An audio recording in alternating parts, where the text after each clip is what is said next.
색깔 있는 신간 소개! 색깔 있는 신간 소개 송지혜 기자입니다. 네, 정직한 사람들이 만드는 정통 시사 주간지 지난주에 이어서 두 번째 시간을 갖겠어요. 지난주에 보신 분들께서 굉장히 짧은 피드백을 남겨주셨는데, 신간 소개가 실제 구독과 이어지는지 제가 너무 궁금하더라고요. 그래서 저희 자막 나갑니다. 제가 이 방송을 한 걸 보고 구독해주시는 분들이 계시다면 pay.sisa인.co.kr 여기 오셔가지고 공란이 있어요. 기타란에 송지혜 기자 방송 잘 보고 있다. 혹은 그거 보고 구독 신청했다. 이렇게 한마디만 남겨주세요. 실제로 이걸 보고 구독하시는 분이 계신지 좀 궁금해요. 난 구독하고 싶다. 난 구독하고 싶다. 첫 번째 추천해 드릴 책은 입사 거부서입니다. 제가 추천했는데요. 이 입사 거부서는 입사 거부서의 한 문장, 귀사에서 제안하신 일자리를 거절하겠습니다. 이력서도 동봉하지 않겠습니다. 이 회사의 입사 지원서가 아니라 입사 거부서를 보낸 프랑스의 예술가가 있어요. 그는 이제 한 회사의 채용 과정에서 면접관이 짓궂게 대하자 그 태도에 화가 나서 입사 거부서를 쓰기 시작했는데, 프랑스의 젊은 예술가인 저자는 회사가 낸 채용 공고에 담긴 문장이나 단어의 뜻을 따져가면서 그 문제점을 논리적으로 지적해서 편지를 보냅니다. 친구 같은 회사라고 일컫는 당신네 회사에서 불법적으로 쏟아낸 오염폐수가 인간에게 얼만큼 치명적인지를 따지고 있고, 능수능란한, 독립적인, 의욕적인, 조직관리가 가능한, 고객 만족을 최우선으로 하는 경력자를 뽑는 회사에 일하고 싶은 회사가 아니다. 임금이 낮다라고 이렇게 일갈을 합니다. 최근 7년간 회사 천여 곳에 보낸 편지와 그에 대한 회사의 답장을 모았는데 이게 약 7천 부에 달한다고 하고요. 보시면 프랑스에서 해마다 열리는 그런 예술가상, 마르셀 뒤샹 예술가상을 수상하기도 했습니다. 그래서 프랑스에서 대단히 논란이 됐다고 해요. 제가 올해 상반기에 사표의 이유라든지 직업표류 같은, 혹은 우리는 왜 이렇게 오래 일하는가, 열심히 일하는가, 이런 책들을 좀 주의 깊게 보고 있는데, 다만 프랑스에서 나온 책만 보더라도 사실 이게 우리나라만의 문제는 아니라는 걸 느낄 수 있죠. 두 번째로 소개해 드릴 책입니다. 김은남 기자가 추천해 주신 살아있는 것의 경제학이라는 책입니다. 우석훈 씨가 지었고, 그리고 새로운 현재라는 곳에서 나왔습니다. 김은남 기자가 꼽은 한 문장, 오래된 경제를 새로운 시대에 맞게 재탄생시키는 게 선진국이다. 울창한 숲은 보기에 아름다울지언정 위태롭다. 키 큰 나무가 너무 들어차면 하늘이 막힌다. 그 아래 햇빛을 받지 못한 어린 나무들은 말라 죽고 병충해에도 취약해진다. 저자는 지금의 한국 경제가 이처럼 클라이맥스를 지나 늙어가는 숲 같다고 진단하고 있습니다. 그렇다면 해법은 감벌을 하든 산불을 지르든 어린 나무들의 숨통을 터주는 수밖에 없는데, 이 우석훈 저자께서 88만 원 세대를 약 10년 전에 지었죠. 저자는 더 이상 함부로 희망을 말하지 않는다. 대신 그 사이 아버지가 된 그가 긴급히 호소하는 것은 에너지, 농업 등 공공경제 부분과 청년 노동의 결합, 그리고 최저임금 1만 원 실현이다. 이것이 왜 미래를 위한 가장 현명한 해법인지 설명하는 저자의 관점이 독특하다라고 소개해 주셨습니다.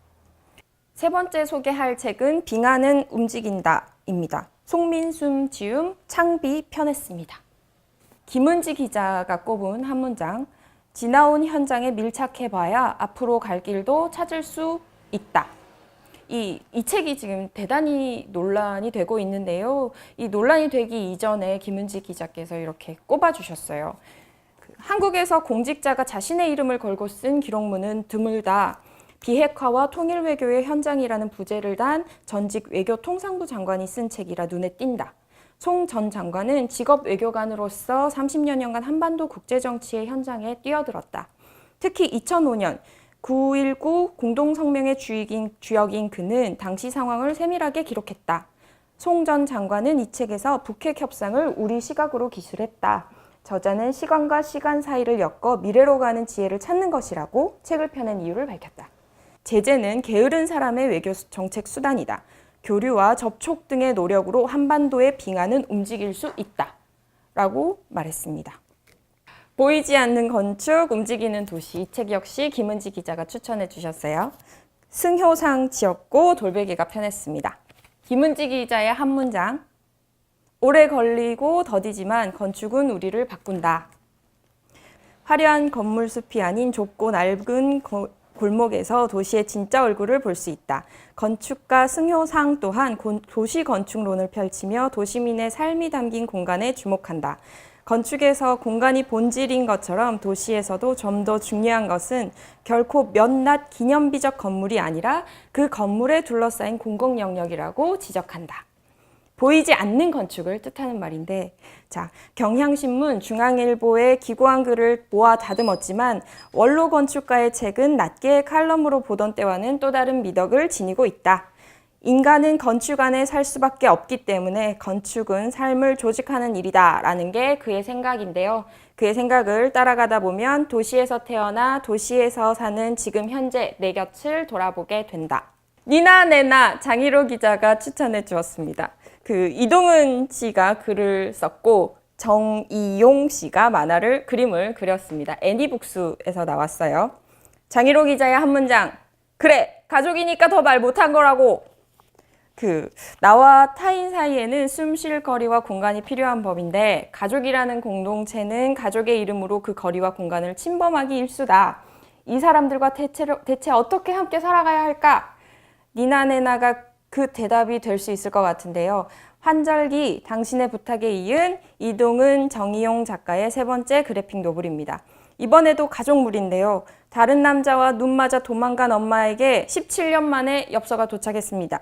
엄마는 몸만 가지 않았고 동생의 사망보험금도 함께 들고 갔습니다. 도무지 용서할 수 없는 엄마를 찾으러 3남매가 길을 나섰다. 이 강제가족 여행기를 따라가다 보면 남이지만 또 결국 나이기 때문에 미워할 수만은 없는 가족의 맨얼굴을 보게 된다. 라고 소개해 주셨습니다. 마지막 책입니다.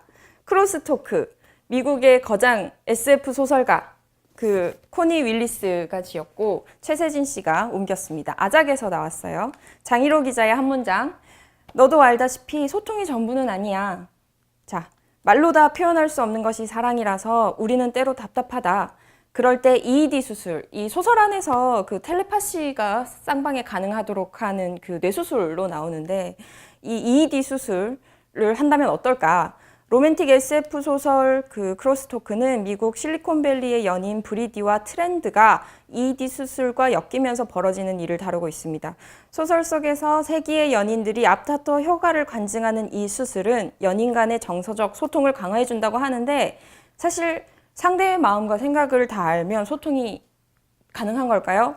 자, 소설 속 브리디의 괴짜 친구 C.B. 슈워츠가 브리디에게 한 말을 새겨봅시다. 히틀러의 가장 깊숙한 곳에 숨겨진 생각을 알게 된다고 해서 네가 그 인간을 그전보다 좋아하게 되지는 않을 거라고 장담할 수 있어.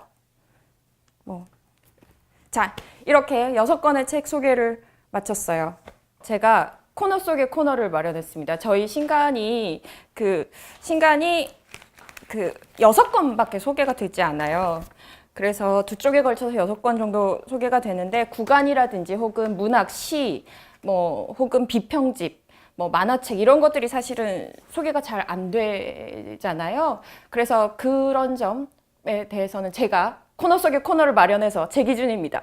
제가 제 마음대로 코너 속의 코너를 마련했어요. 그래서 오늘은 독립출판물을 한 권을 가지고 왔어요. 최근에 나온 따끈따끈한 사실 신간이기는 한데 브로드컬리라는 잡지고 2호까지 나왔어요.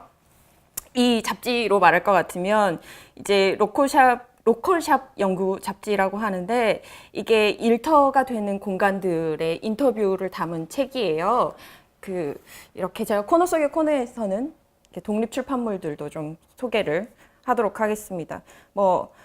인터넷 서점이라든지 이런 데서는 조금 구하기가 힘들고 작은 동네 서점이라든지 혹은 페이스북 브로드컬리 편집부 들어가셔서 구매를 하시면 되는데 내용을 보면 이렇게 글자도 큼직큼직, 사진도 큼직큼직, 퀄리티가 꽤 좋아요. 2호점에서는 서점에 대해서 다뤘어요. 서울의 3년 이하 서점들이라는 제목인데 그 제가 3월 달에 동네 서점, 작은 서점, 독립 서점들을 취재한 적이 있었어요. 그때 제가 공간에 집중하면서 도서정가제라든지 혹은 공급률 문제에 대해서 비중 있게 다루지를 못해서 되게 아쉬웠었는데 이 인터뷰 집에서는 그런 문제에 대해서 굉장히 솔직하고 진솔하게 이게 6곳, 7곳이네요. 서점 7곳을 다루고 있어요. 그래서 기존 기사들에서는 보지 못하셨던 다양한 이야기들, 실제 이야기들, 생생한 목소리들을 좀 들으실 수 있어요. 가감이 없어요. 그래서 혹시 서점을 하고 싶으신 분이라던가 뭐 운영하고 계시는 분이라던가 이런 분들 공감하면서 혹은 배우면서 이렇게 읽으실 수 있을 것 같아요. 이 작은 서점들에 대해서 최근 3, 4년 사이에 굉장히 많이 생겨났잖아요. 그래서 서점들이 안고 있는 문제가 무엇인지들에 대해서 여러분 책 좀 사세요. 책만 사면 문제가 없어요. 제가 여기서 한 구절 뽑아왔는데 좀 잠깐 짧게 읽어드릴까요? 요새는 카페를 하고 싶다고 하는 그 로망처럼 서점을 하고 싶다는 그 열기를 가지신 분들이 많아가지고 그런 분들에게 뭐 할 말이 있냐 책방 이곳 이동원 대표님께 물었어요. 그랬더니 서점 하지 마라.